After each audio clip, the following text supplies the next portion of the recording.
Pain heals. Chicks dig scars. Glory lasts forever. The WNBA players marched on their CBA meeting, pitchforks in hand, the mob ready to go and intimidate. Welcome back to the channel. Thank you so much for being here. Appreciate all your support. Hope you're having a fantastic day. Shout out to the 19. Real quick, just so you know, we are fewer than 100 subscribers away from 14,000. Absolutely insane. I thank all of you so much who have subscribed, who watch the videos, who like, who comment. It's been an incredible community that has been built in these comments. So thank you. If you have not subscribed yet, go ahead, hit that subscribe button. Join us on our way to 14,000. Become part of the 19. All right.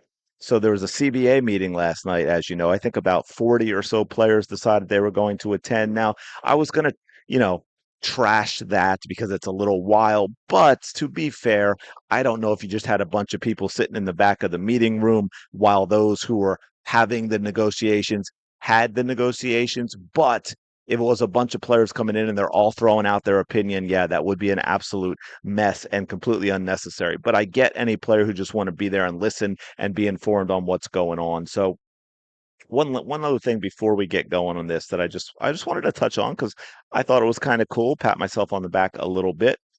I have arrived, I said. I posted out because Nancy Lieberman, I can't even remember what she commented on, but I said class act, acts, her being Caitlin Clark as well. Can we put Nancy and Cheryl Miller in charge of women's basketball, please? And thank you. And as you can see, it was reposted by Nancy Lieberman. I don't know if she realizes the kind of storm she may have brought upon herself, as I'm sure she doesn't know my channel. But hopefully that doesn't happen. But I just thought that was really, really cool.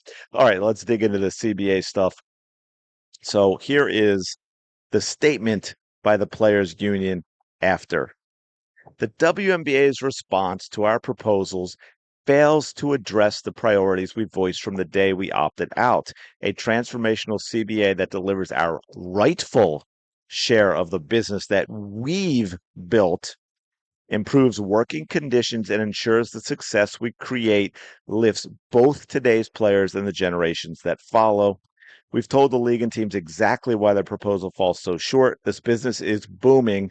Media rights, ratings, revenue, team valuation, expansion fees, attendance, and ticket sales are all up in historic fashion. But shortchanging the working women who make this business possible stalls growth. The only thing more unsustainable than the current system is pretending it can go on forever. It is not complicated. We are committed to the fight. We are committed to returning to the negotiating table, and we will not stop until we achieve the transformational CBA this moment demand. So, what that tells me is that the players are stuck on delusion. At least if we can buy their public statements. And I do, from everything I've seen from players, and we've got something from I think we've got something from I think this is Natasha Cloud that we have here talking about the absolute insanity. I don't know why it just did that, but the absolute insanity. We're not effing around. This is a huge CBA for us. We know our worth. We know our value, and this is us going and fighting for it. This is absolutely, absolutely nuts for the players to be taking the stance. The more I hear from the players, the more I think, unless WNBA ownership is just going to completely cave and wants to give the players their moment, I don't know, pat themselves on the back about girl power and supporting women's sports and all that, and they don't really care to be whether they have losses or not. Unless that happens, I do not understand. I do not see how we don't go into a locked out 2026 season because the players have no understanding whatsoever of where they are in this moment. Yes, there is a new media rights deal and it is a lot more money. I get that. None of us know for sure exactly what that means in terms of revenue turning into profitability. They are completely wrong to say that they've built this business. I'm sorry. I know that hurts a lot of feelings, but the current players did not build this business. This business has not been profitable. No one has been watching this. No one has been watching the product because it's been so bad. We could go on through all the numbers again, the low attendance, the low, ratings. We had Caitlin Clark bringing in what 23, 24, 25 million plus rated games on TV last year. Hadn't had one since one Candace Parker's debut game at the beginning of the 2008 season. So I don't know what it is they're talking about in terms of Bill. Now, I think the absolute priority should be if they're all serious all of a sudden about how the officiating is so bad, that should be the number one priority. They should be talking about you must start officiating our games as if the sport we're playing is basketball. Let's see the skill shine. That means a better product on the court. That means more viewers. When we boil everything away, right? Forget the what the WNBA has been and what the players really like, forget all of it. It boils down to simply this: the product on the court must be better. All of this other stuff is an absolute sideshow if we do not improve the product, because people will not watch the WNBA the way it has been played. I hear it all the time. People trying to watch other games and they're like, I just can't do it. People did not want to watch the Fever against the Liberty last game because it was a typical NBA game, and people do not want to watch that. So, WNBA union make little progress. Yeah, a lot of players didn't have anything to say after it. There was a lot of no comment, I guess. It was one player leaving the hotel characterized the meeting as BS, while another shrugged indifferently when asked how things went. Some declined to comment altogether, including union president NECA, who is, I'm sorry, I think a clown. We all know how she was involved with the whole Christine Brennan stuff.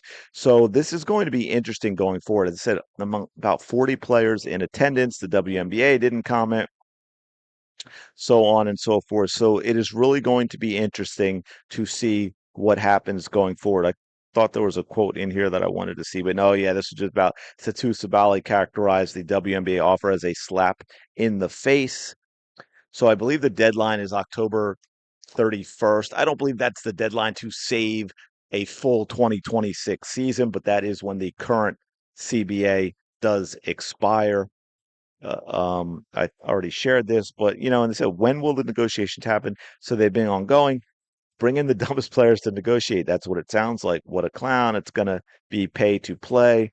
Way too emotional to be in negotiations. I think Ken Swift nails it there. I think that is a lot of what this is it's a very emotional response from these players because they have not, in fact, built this league. And they also talked about, again, business is booming.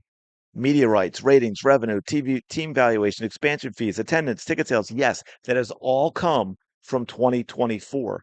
And that is the huge obstacle that this league has, because it is very easy for the WNBA to say, okay, yes, here are all the numbers. Let's talk about them. Here's everything leading up to now. Here are what the numbers look like with Caitlin Clark. So we cannot build a multi-billion-dollar business on the foundation of a single player. We already saw this year with injuries, that risk right there. Caitlin Clark could leave and go to Europe. Caitlin Clark could retire. And even if she plays a career, she might decide, hey, 8 years is enough or 10 years is enough. And if you haven't done anything else to build the league, you have a serious problem going forward. And we'll look at this as a number I put out. The average viewership, this is last year's All-Star game, right, which was 3.44 million on ABC, more than doubled the previous best All-Star game, which happened when? Back in 2003, when it was 1.4 million. Think about that, folks. This is, again, just another example that this is not a league that has been growing. They keep talking about the growth. No, that's why last year didn't have was the first million viewer game since 2008. That's why when we talk about ratings, if they aren't record ratings that Caitlin Clark has set, they're ratings that have to go back to 2002, 2003, years like that, when it was the beginning of the league and people were giving it a chance. By the way, I think it was 850,000 viewed the All-Star game in 2023. So you had 1.4 million for the All-Star game in 2003, never came close to that number again. 20 years later, it's 850,000 which is a little more than half of what it had been 2 decades previous. And you top that finally when Caitlin Clark played last year.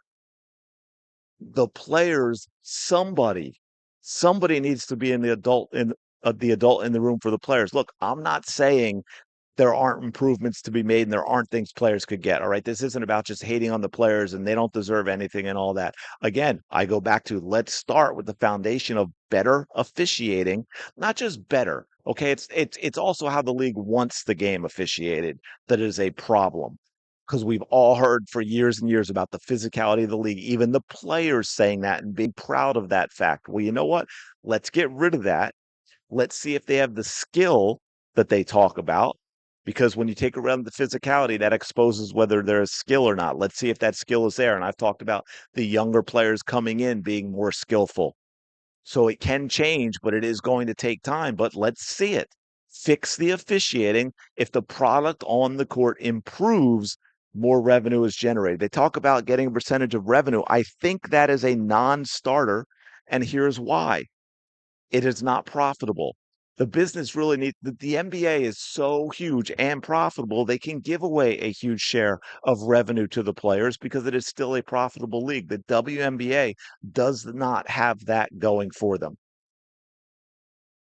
And a lot of people say, and I think I saw it in some of the numbers. Maybe it wasn't on this. I don't want to waste your time with scrolling through, but they talk about well, why don't we give them numbers to meet? Which I understand and I agree with. The problem is I don't think the players will go for that because that was stuff that happened with merchandise before. And I think I've done a video on that way back and Kelsey Plum talked about it because the players were not reaching those numbers. Well, here's the problem, players.